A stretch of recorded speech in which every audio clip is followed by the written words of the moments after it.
Estamos de volta na aula 5, parte 2.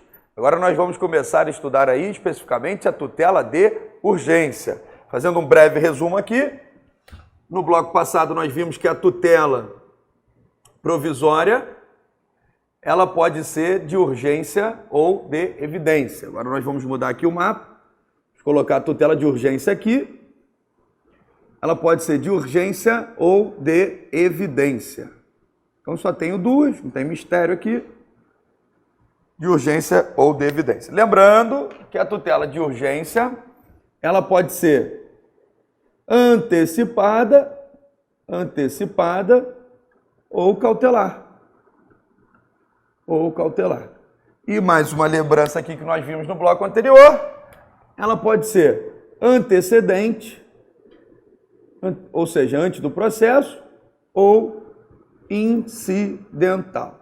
Nós até vimos no bloco passado que essa incidental não paga custas, né? Então, nós temos a tutela provisória, ela pode ser de urgência ou de evidência. A de urgência ela pode ser antecipada ou cautelar. A cautelar pode ser antecedente, a cautelar também pode ser incidental. A antecipada pode ser incidental e a antecipada também pode ser antecedente. Isso está lá no artigo 294. Então, nesse bloco, nós vamos estudar essa aqui, ó, a tutela de urgência. Urgência. Solta na tela aí, artigo 300, Latino. Artigo 300 aí. Diz o artigo 300. A tutela de urgência será, grifo será concedida quando houver elementos que evidenciem a probabilidade do direito e o perigo de dano, ou o risco ao resultado útil do processo. Volta aqui comigo, Latino. É muito comum as provas perguntarem a diferença de tutela de urgência para de evidência. A diferença está aí, no artigo 300. Por quê? A tutela de urgência, ela tem dois requisitos. Primeiro requisito, probabilidade do direito. Probabilidade do direito. E o risco de dano. Risco de dano. Só que o risco de dano a gente divide ele em dois também. São dois danos que nós vamos encontrar. O perigo do dano e o risco ao resultado útil do processo. Eu tenho o próprio dano, que é o chamado de dano iminente pela doutrina, ou dano ao resultado do processo. Então veja. Quais são os requisitos da tutela de urgência? São dois. Probabilidade do direito e o risco de dano. Esse dano pode ser um dano iminente, aquele dano naquele momento, ou pode ser um dano ao resultado do processo. Excelência, se você não apreciar esse final de semana, se você não apreciar hoje o pedido, para a filha passar o Dia dos Pais com o pai no domingo, nem precisa apreciar mais, porque o Dia dos Pais é domingo. Se você for apreciar na segunda-feira, não precisa mais não, tá? Obrigadão aí. Então, a tutela de urgência, ela tem esses dois requisitos. Probabilidade do direito e risco de dano, que pode ser o dano iminente ou o dano ao resultado útil do processo. Diferente da tutela de evidência. A tutela de evidência só tem um requisito. Probabilidade do direito. Só tem um. Eu costumo falar, ela está no artigo 311, que a tutela de evidência é a mais fácil que tem. Só tem um artigo, só tem um requisito, só serve para uma coisa, é para ver se o cara não é tapado na prova. Você vai aprender e vai ter que acertar, porque se você não acertar, você não leva jeito para esse negócio. Que é muito fácil, ó. Tutela provisória de evidência. Qual é o requisito? Probabilidade. Qual é o outro? Não tem. Só tem um requisito. O único requisito da tutela provisória de evidência é probabilidade do direito. Só esse. Professor, então eu posso afirmar numa prova que a tutela provisória de evidência prescinde de dano. Sim, tá certo. Dispensa o dano. Então não precisa, na de evidência, provar dano nenhum. Sim, tá certo. Na de evidência, eu tenho que provar a probabilidade do meu direito. Já na tutela de urgência, que é o objetivo desse bloco, eu tenho dois requisitos chamados pela doutrina, esses dois aqui, ó, eles são chamados pela doutrina de requisitos positivos. Positivos. Você já vai ver por quê. Que nós temos um requisito negativo aqui também. São requisitos positivos. E olha que interessante isso aqui. Se cair numa prova assim, quais são os requisitos da tutela provisória de urgência cautelar antecedente? Aí você vai botar probabilidade do direito e risco de dano. Ah, mas professor, e se a pergunta for assim, ó? Quais são os requisitos da tutela provisória de urgência cautelar incidental? Aí você bota probabilidade do direito, risco de dano. Ah, professor, mas se for uma pergunta, quais são os requisitos da tutela provisória de urgência antecipada antecedente? Aí você vai lá e marca. Probabilidade do direito, risco de dano. Ou seja, qualquer tutela de urgência tem esses dois requisitos. Probabilidade do direito e risco de dano. Seja ela antecipada, cautelar, antecedente, incidental, não deixe a prova de confundir. Qualquer tutela de urgência, qualquer uma tutela de urgência, ela tem dois requisitos. Probabilidade do direito e risco de dano. Lembra que eu pedi para grifar o será? Será concedida? Ai, meu Deus, vou botar até um cifrão aqui, isso aqui dá um dinheiro para caramba. Olha só, será concedida. O que o código está falando para o juiz? Juiz, você tem que dar. Se o advogado está pedindo, dá para ele o que ele está pedindo. Desde que o advogado demonstre esses dois requisitos. Probabilidade do direito e risco de dano. Então, veja só. Não pode o juiz, não pode, apesar na prática acontecer isso, você que é advogado sabe disso, o juiz botar assim, ó, apesar de verificar a probabilidade do direito e também o risco ao resultado útil do processo, indefiro. Não pode fazer isso. Por quê? Porque se a probabilidade do direito está ali e se o risco de dano está ali no processo, o juiz ele tem que dar, concorda? Será concedida, diferente do artigo 294. O artigo 294 que nós lemos hoje diz assim, ela pode ser concedida, ela pode, em caráter antecedente ou incidental. Então vem cá, aqui é pode, aqui o juiz, ó, aqui é pode. Ela pode ser ou antecedente ou incidental, ela pode ser. Agora não, no artigo 300 diz assim, ela será concedida, ela tem que ser concedida. Se você demonstra para o juiz a probabilidade do direito e o risco de dano, seja iminente ou risco ao resultado, ele tem que te dar. Está claro aqui. Então, vocês são advogados, e vocês estão fazendo prova aí para concurso, OAB e tudo mais,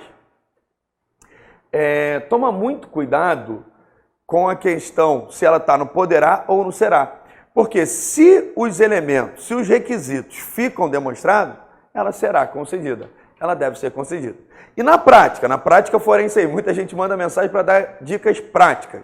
Na prática, você é advogado, o juiz foi lá e escreveu, apesar de convencido da probabilidade do direito e também do risco de dano, indefiro. Qual é o recurso cabível? Embargos de declaração, porque essa decisão está contraditória. Excelência, se você verificou que há uma probabilidade do direito, Vossa Excelência, data máxima vez, tem que me dar o meu direito. Beleza? Então, cuidado com esse será concedido aí. Solta na tela rapidinho, Latino, o artigo 300 aí na tela. O artigo 300 aparece aí o parágrafo 1º, interessante.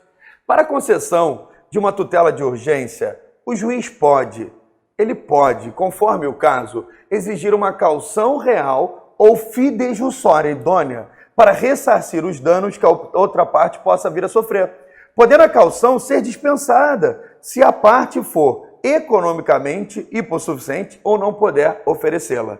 Volta aqui comigo, Latino. Aí eu vou te dar um exemplo de que eu vivo lá no meu trabalho. Eu sou servidor aqui no Rio de uma autarquia, do PROCON. O PROCON aplica multas. Muitas das vezes, os fornecedores, eles vão ao judiciário com uma ação anulatória de ato administrativo punitivo. Porque a multa é um ato administrativo punitivo. Então, muitas das vezes, o fornecedor, ele... E olha aqui, eu vou te... Latino, chega perto aqui, tem como dar um zoom, Latino? Dá um zoom aqui. Eu vou te contar em off aqui. Você que estuda direito administrativo, aprende nos cursinhos aí que judiciário não pode entrar em mérito, né? Isso na teoria, tá? Pode voltar, Latino. Na prática, entra em todos os méritos. O PROCON vai lá e aplica uma multa, sabe o que a empresa faz? Leva lá no juiz, fala, juiz, o PROCON não podia aplicar essa multa, sabe o que o juiz faz? Não podia mesmo não. Mas se isso não é mérito, eu não sei o que é. Mas voltando aqui, Latino, ele vai lá na ação anulatória, fala, eu quero anular aquela multa que o PROCON aplicou ao supermercado X. Só que você que estuda direito administrativo sabe que todo e qualquer ato da administração pública, não existe exceção, goza de presunção de legitimidade e de veracidade, que são institutos diferentes. Legitimidade obedece ao ordenamento jurídico, veracidade, o motivo é real. Então, todo ato administrativo tem dupla presunção. Legitimidade, veracidade. Se o meu ato, se a multa que eu apliquei ao supermercado, ela goza de dupla presunção, o juiz não poderia dar uma tutela provisória suspendendo a multa, concorda? Não pode a parte ir para o judiciário e falar, juiz, me dá a liminar aí, sem antes ouvir o PROCON, suspende a multa lá daqueles cornos, filha da mãe. Pô, não pode. Então, o que acontece na prática? O mercado vai lá, ou sei lá, o banco, é muito comum também, utiliza o parágrafo primeiro. Fala, juiz, eles me aplicaram uma multa de 100 mil. Mas como tem muita chance de Vossa Excelência entrar no mérito e anular, eu estou depositando 100 mil na Caixa Econômica de garantia. Me dá a liminar aí. O juiz pode aceitar? Pode. Ou o juiz pode exigir também. Se o banco não oferece, o supermercado oferece, o juiz bota assim, para apreciação da tutela provisória de urgência requerida às folhas 18, vem aos autos o calção no valor da multa de folhas 15. Então veja como é interessante isso. E aí fica mais seguro para o juiz. E aí o juiz suspende. Né? Mas ainda bem que aqui no PROCON do Rio de Janeiro, 96% das ações nós ganhamos. E depois que eu entrei lá, até melhorou para 99%. Parágrafo 1º. Para concessão de tutela de urgência, o juiz pode, conforme o caso, exigir caução. Então é isso que eu quero que você saiba. O juiz pode falar assim, ó, para analisar a sua tutela, eu quero que você deixe 100 mil reais naquela conta. O juiz pode, Deus pode fazer isso? Pode. Ele pode exigir uma caução real ou fidejussória. O que seria uma caução fidejussória? Não é pecúnia, é você deixar um carro em garantia, uma lancha, um apartamento. Isso é a caução fidejussória, tá bom? Você fala, eu não tenho dinheiro, excelência, para depositar naquela conta, mas eu estou com uma Ferrari aqui na garagem, tá aí, ó. O juiz pode? Pode pegar em garantia. E nesse caso, ele poderia suspender a liminar, tá bom? Mas, como nós motivamos todas as nossas multas lá, a nossa equipe é muito boa, sempre faz a motivação, a gente nunca multa de primeiro plano, o PROCON sempre primeiro orienta os fornecedores e depois ele multa, a gente tem um resultado aí muito bom das ações judiciais. Solta na tela, Latino, o parágrafo 2º também é interessante. A tutela de urgência, aparece aí no parágrafo 2º na sua tela, ela pode ser concedida de duas formas. Liminar, que é sem ouvir a outra parte, ou após a justificação prévia. Volta aqui rapidinho, Latino. Então, não necessariamente o juiz vai te dar a liminar sem ouvir a outra parte. Falo muito isso com os advogados do escritório. Falo, não precisem pedir liminar. Basta pedir tutela provisória. Porque pra gente pouco importa se o réu vai ouvir ou não, se o juiz vai ouvir ou não o réu, concorda?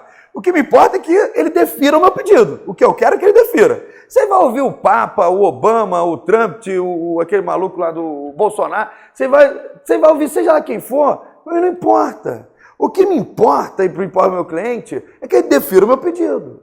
Então, muitas das vezes, o advogado ele se limita a pedir a liminar. E aí o juiz ouviu o réu, o pedido do advogado morreu. Porque se já ouviu o réu, não pode mais dar liminar. Então, é muito mais técnico você pedir tutela provisória de urgência. Agora, se realmente há uma urgência muito grande, você foi na sexta-feira e você quer pegar a criança na sexta, porque o dia dos pais é domingo, aí é diferente. Aí você vai ter que pedir tutela provisória de urgência em caráter liminar. Até porque se não for liminar, nem adianta você ir para o judiciário. Agora, uma coisa que você tem que saber é que o juiz ele pode marcar uma justificação prévia. Isso dava um trabalho, né? Hoje vocês pegam aqui o top 10, os 10 assuntos mais cobrados, o professor resumindo. Mas quando o CPC surgiu em 2015, quando nós líamos isso, ninguém entendia nada. Quando isso aqui saiu em 2015, só tinha 2 livros na rua, do Daniel e do Alexandre. Te lia, que é essa de justificação prévia? Ninguém sabia. Ficava a gente um ligando para o outro professor. Fala, meu irmão, vem cá, que negócio é aquele novo CPC de justificação? Ih, ainda não vi não, seu Cléber. Ainda nem tive tempo para ver esse novo CPC. Tinha professor dando aula do novo CPC que eu não tinha nem visto o novo CPC ainda. Então, foi difícil para a gente. Hoje eu chego aqui e falo para você de forma mastigada. Falo, ó, hoje, justificação prévia pode ser uma audiência de justificação. Então, o juiz ele vai lá, ele pode marcar uma audiência. Não é de conciliação, é uma audiência de justificação. Fora a audiência de justificação, o juiz também pode requerer a justificação por escrito. Por exemplo, o pai vai lá pedir a liminar para passar o final de semana com a filha, porque diz que a mãe está negando. Aí o pai fala assim, antes de apreciar o pedido de tutela provisória, intime-se a mãe para justificar se está negando ou não. Então, essa justificação prévia pode ser uma audiência de justificação ou um próprio requerimento de justificação por escrito.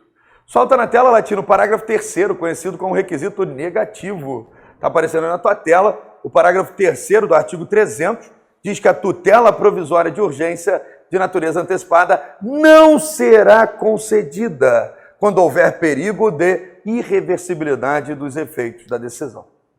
Volta aqui rapidinho. Aqui, ó, eu tenho dois requisitos, o quê? Positivos. Só que a tutela de urgência, ela tem um requisito chamado pela doutrina de requisito negativo, que é o artigo 300, parágrafo 3º. Lembra no bloco anterior, quando nós estávamos estudando tutela provisória, disposições gerais, o que nós falamos? Que a tutela provisória ela é o quê? Precária. Se ela é precária, artigo 296, significa que ela pode ser modificada a qualquer tempo, concorda? Essa é a principal característica da tutela. Ela pode ser revogada, extinta, modificada a qualquer tempo. Então, qual é a regra do jogo? O juiz não pode conceder algo que não pode ser modificado. Como assim, professor? A minha mãe está doente na UTI do Barradó e ela pagou plano de saúde a vida inteira. Só que a Unimed, ou sei lá qual é o plano, não quer interná-la. Porque diz que o plano não cobre internação. E aí, ela precisa de uma cirurgia no coração.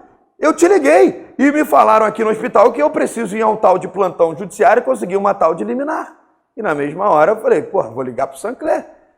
Sancler, vamos no plantão 3 horas da manhã. Não adianta, porque olha só aqui. A tutela de urgência de natureza antecipada não pode ser concedida quando houver perigo de irreversibilidade. Não tem como o juiz falar, determino que a Unimed faça a cirurgia no coração e depois no curso do processo fala, tira a cirurgia do coração. Não tem como. A principal característica da tutela é a precariedade. O juiz não pode mandar demolir um prédio por uma liminar, porque depois não tem como mandar subir o prédio de novo. Então essa é a regra do jogo. Se a tutela é irreversível, se o juiz verifica que há um perigo de irreversibilidade dele dar a tutela e não ter como tirar a tutela, não pode dar uma tutela para o pai viajar para os Estados Unidos. O juiz que faz isso é um juiz maluco. Se a mãe não quer deixar o pai viajar com a criança para os Estados Unidos, não pode ir. O juiz não pode deixar, que vai que o pai vai e não volta mais. Aquela tutela ela tem muito cheiro de irreversibilidade. Nós, advogados, quando vamos ao judiciário pedir uma tutela provisória, nós colocamos sempre 3 requisitos da probabilidade do direito. Aí fica escrevendo 20 páginas. Do risco de dano, aí escreve mais 20 páginas. Aí bota lá, da reversibilidade. Por exemplo, eu que advogo muito para servidores públicos aqui no Rio de Janeiro. Quem paga o servidor? É o ente que ele trabalha. Então, se o servidor é municipal, quem paga é a prefeitura. Se a prefeitura está deixando de pagar um triênio, uma gratificação, e eu vou na justiça pedir uma tutela provisória para determinar que a prefeitura pague logo, o que eu falo para o juiz? Eu falo, excelência, me dá essa liminar aí, pode fechar o olho e assinar. Aí o juiz olha, mas por que, Sancler? Falei, porque quem paga ele, excelência, é a prefeitura. Se no curso do processo a prefeitura demonstrar que já havia feito esse pagamento, Vossa Excelência desconta dos pagamentos futuros. Essa tutela, excelência, ela é plenamente reversível. Porque se você me der hoje, a prefeitura amanhã desconta dos salários. Não tem nenhum risco e Vossa Excelência me dá a liminar que eu estou pedindo. O risco é 0. Veja, estou te dando esse exemplo prático para que você possa entender. Mas sempre tem um aluno que pergunta, professor, mas eu sou advogado, já ganho muito dinheiro em plantão, inclusive quando meu telefone toca 2 horas da manhã, eu adoro, são os honorários mais caros que eu cobro, eu também adoro. Mas, ultimamente nem tem tocado muito, 2 horas da manhã. Mas quando toca entre meia-noite e 5 da manhã, você sabe que vai ganhar o dinheiro, né? Você adora, vai para o plantão judiciário salvar a vida lá da mãe do teu amigo, da mãe do teu aluno.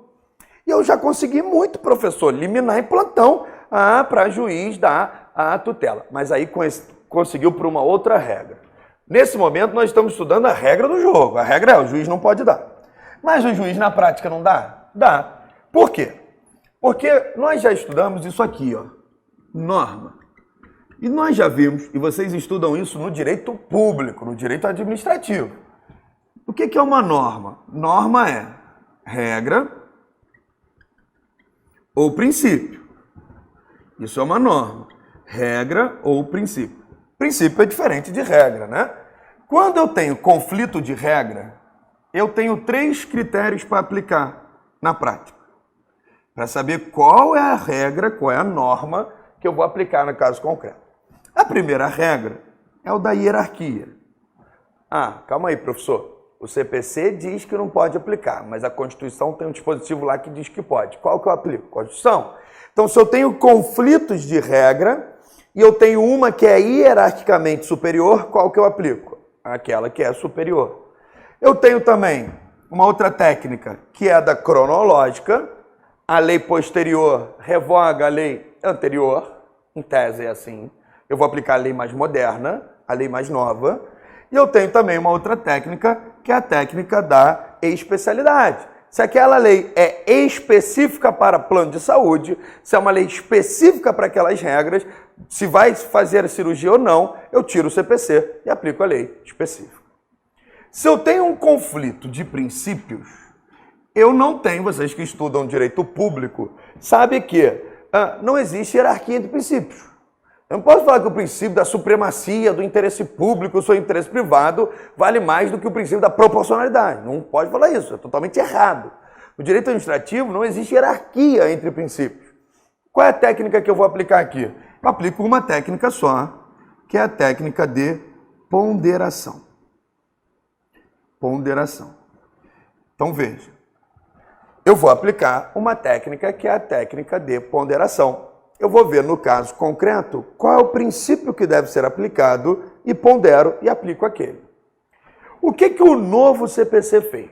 O novo CPC, muito técnico, ele sabe que norma é gênero e tem regra e tem princípio. O novo CPC, no artigo 489, parágrafo 2º, ele estabeleceu uma técnica para resolver o conflito aparente de normas. E o que é o conflito aparente de normas? Pode ser princípio com princípio, pode ser regra com regra, pode ser regra com princípio. Então o CPC, ele já trouxe um artigo, um dispositivo específico, prevendo que isso poderia acontecer. O Brasil tem inúmeras leis, aqui o povo é apegado por lei. Tinha um sociólogo, Weber, ele era apaixonado por lei e carimbo papel. Até hoje, em 2019, a gente tem um resíduo de Weber. Até hoje tem lei, precisa do Estatuto da Criança e do Adolescente, precisa do Estatuto do Idoso, precisa do Estatuto do Deficiente. Ah, me dá um estatuto, mas estatuto não acabar mais. Então, o que o CPC fez? Sabendo que nós temos diversas leis e que elas podem conflitar, não só regra com regra, mas regra com princípio, princípio com princípio, o CPC já trouxe para o juiz. O CPC fala para o juiz assim, juiz, havendo conflito aparente de normas, Vossa Excelência deve aplicar uma técnica, que se chama técnica de ponderação específica. Então, se a parte vai ao judiciário, 2 horas da manhã, pedir uma tutela provisória de urgência ao juiz, em caráter liminar, sem o juiz ouvir a Unimed, porque chega com o laudo médico na mão do juiz falando assim, juiz, ou tu dá essa liminar, ou a paciente vai morrer. Porque o médico está falando lá no Barrador que se não fizer a cirurgia nessa madrugada, não precisa nem mais de liminar. Vai morrer. O que o juiz faz? O juiz tem 2 opções. Primeira opção que o juiz tem é o seguinte, aplicar o 489, parágrafo 2º. A gente pode falar, olha, realmente a Constituição Federal, no artigo 1º, inciso 3º, traz lá o princípio da dignidade da pessoa humana. A pessoa está lá, internada, pagou o plano de saúde, os comprovantes estão aqui. O artigo 47 do Código de Defesa do Consumidor traz aquela regra do indúbio pro consumidor. O Código de Defesa do Consumidor diz que as cláusulas devem ser interpretadas de forma mais favorável ao consumidor. Artigo 47, para quem quiser anotar, do Código de Defesa do Consumidor. E a Constituição traz lá o princípio da dignidade da pessoa humana. Só que o juiz se depara com uma lei ordinária dizendo que ele não pode dar, porque ela não é reversível a cirurgia no coração. Então, eu estou com um conflito aparente de normas. Se eu estou com um conflito aparente de normas, eu, juiz, eu tenho 2 opções. Eu aplico a técnica de ponderação, falo, olha, vou aplicar a dignidade, vou afastar o parágrafo 3º do artigo 300, ou, é o que eu acho mais sensato o juiz fazer, para a concessão da tutela, o juiz solicita o calção. Então, o que o juiz faz? Ele verifica que a cirurgia no coração é irreversível. Ele fala, ó, defiro a tutela pretendida sob a condição de que a parte deposite no prazo de 48 horas o valor referente à cirurgia. É o mais aconselhável. É o mais aconselhável. É mais aconselhável o juiz solicitar, mas a parte não tem. Aí é outro problema. Se ela tem ou não tem, é um outro problema. A gente está estudando processo civil. Para o processo civil, porque, veja, não é legal o que acontece na prática. E eu fui do tribunal 7 anos. Cansei de virar plantão judiciário. Eu ia para o plantão judiciário com o desembargador, a gente chegava às 18 horas e saía 10h59 do outro dia. Cansei de ficar no plantão judiciário, 3 horas da manhã atendendo advogado lá. Fazia 30, 40 processos no plantão. E já aconteceu, isso a cada 10 acontecia 9, da gente dar a liminar e a Unimed, no curso do processo, trazer o contrato e o contrato não cobria a cirurgia. Nós erramos, o judiciário errou. O judiciário errou. O judiciário estava dando, para quem não é de direito, algo que não tinha direito. Então é mais aconselhável na prática, e o pessoal, o João aí que é assessor de juiz está assistindo o curso, aí João, você que faz aí sem tempo, é mais aconselhável solicitar o calção. Então, doutor, chega lá o advogado e fala, olha, eu preciso de uma cirurgia, senão minha mãe, a mãe do meu paciente, do meu cliente vai morrer agora, e eu preciso da liminar. O que o juiz tem que fazer? Doutor, me traz um cheque, ou deposita nessa conta aqui que eu dou a liminar. Porque se no curso do processo a Unimed, ou seja lá qual for o plano de saúde, demonstrar que o contrato não cobria a cirurgia, eu pego o calção e dou para a Unimed. Essa é mais técnica. Isso é mais técnico. Não pode ficar aplicando tudo em prol da dignidade, porque senão vai acontecer o que aconteceu com alguns planos de saúde. No Rio de Janeiro não tem mais plano de saúde. Se você é pessoa física, não vai conseguir. Nem adianta tentar, porque não consegue. 90% dos planos de saúde no Rio de Janeiro só fazem plano de saúde para pessoa jurídica. E se é pessoa física, é o triplo do valor. E quem é o culpado disso? Judiciário. Porque dava. Mas o nosso objetivo aqui é o top 10, é o concurso. O que eu quero que você... Mas isso é importante, essa historinha, você lembrar na prova. O que eu quero que você saiba? Se aparecer na tua prova, a tutela de urgência de natureza antecipada não pode ser concedida se houver perigo de reversibilidade, marca que está certo. Não pode conceder. Está escrito na lei aí, tá bom? Solta na tela aí, Latino, o artigo 300, parágrafo 3º aí. Dá uma lida, grifa o teu código, a tutela de urgência. É bom fazer uma remissão no parágrafo 3º do artigo 300 para o artigo 489, parágrafo 2º do CPC, tá? É importantíssimo, no parágrafo 3º do artigo 300, fazer uma remissão para o 489. Temos quanto tempo aí, Latino? 33 minutos? Vamos seguindo. Aí eu coloquei uma foto aí para você lembrar que a tutela de urgência ela pode ser com justificação prévia. Depois você dá o pause aí. Vamos para o artigo 301. Diz aí o artigo 301, a tutela de urgência de natureza cautelar, ela pode ser efetivada mediante arresto, sequestro, arrolamento de bens, registro de protesto e qualquer outra medida, né? O 301 também é considerado como poder geral de cautela. Aparece aí na sua tela o livro do Humberto. O Humberto diz aí que o novo código, embora exemplifique alguma das medidas, como arresto, sequestro e outras tantas, é bem expresso em admitir que o juiz adote qualquer outra medida, como, por exemplo, a suspensão da carteira de motorista. O código, portanto, ele acolhe o chamado poder geral de cautela, que estava previsto no código revogado, tá bom? Está aí no artigo 301, não tem muito mistério esse. A tutela de urgência, ela pode ser efetivada mediante arresto, sequestro, arrolamento de bens e tudo mais. Lembrando que no 301 também é importante fazer uma revisão para o 297, artigo 297, e o 139, inciso 4º. Outra observação aqui é que o rol é exemplificativo, tá? Artigo 301 aí, rol exemplificativo. Agora é importante, para finalizar o bloco, o artigo 302 diz o seguinte: independentemente da reparação de dano processual, a parte responde pelo prejuízo que a efetivação da tutela causar à parte adversa.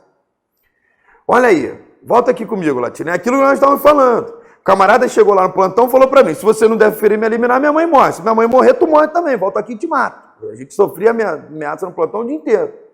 Tá bom, meu irmão, assinou onde? Vamos eliminar. Então veja. Agora, se eu dei a liminar para ele, a Unimed fez a cirurgia, e lá no curso do processo, no momento da contestação, a Unimed trouxe o contrato, e o contrato não cobre a cirurgia. Não cobre a cirurgia. Olha o que vai acontecer. Artigo 302. Independente da reparação de dano processual, a parte responde pelo prejuízo que a tutela causar a parte adversa. Primeira hipótese, se a sentença lhe for desfavorável. Porque é muito comum na prática, o camarada pede a tutela, o juiz dá a tutela provisória, chegou lá na sentença, perdeu. É lógico que quando o cara ganha a tutela provisória, tudo indica que ele vai ganhar a ação. É bem provável, porque se os requisitos da tutela são a probabilidade do direito e o risco de dano, a chance desse cara ganhar a ação é enorme.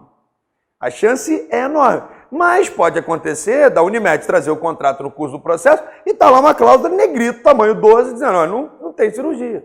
Isso aqui é só ambulatorial.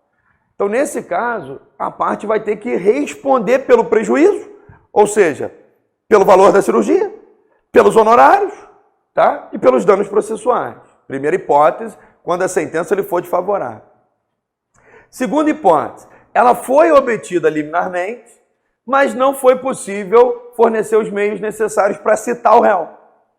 Ou seja, o oficial de justiça levou ao hospital, o diretor do hospital autorizou a cirurgia, só que não era a Unimed, era o plano de saúde que ninguém nunca viu na vida, sei lá, um plano qualquer.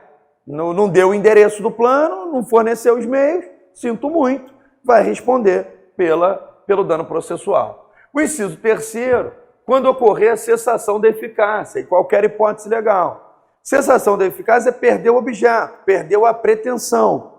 Então, quando a pretensão morre, eu entro com uma reintegração de posse, mas a parte vai lá e entrega a chave, não preciso mais desse caso, do processo. O inciso quarto é interessante, quando o juiz acolher uma decadência ou uma prescrição, o que ocorre também.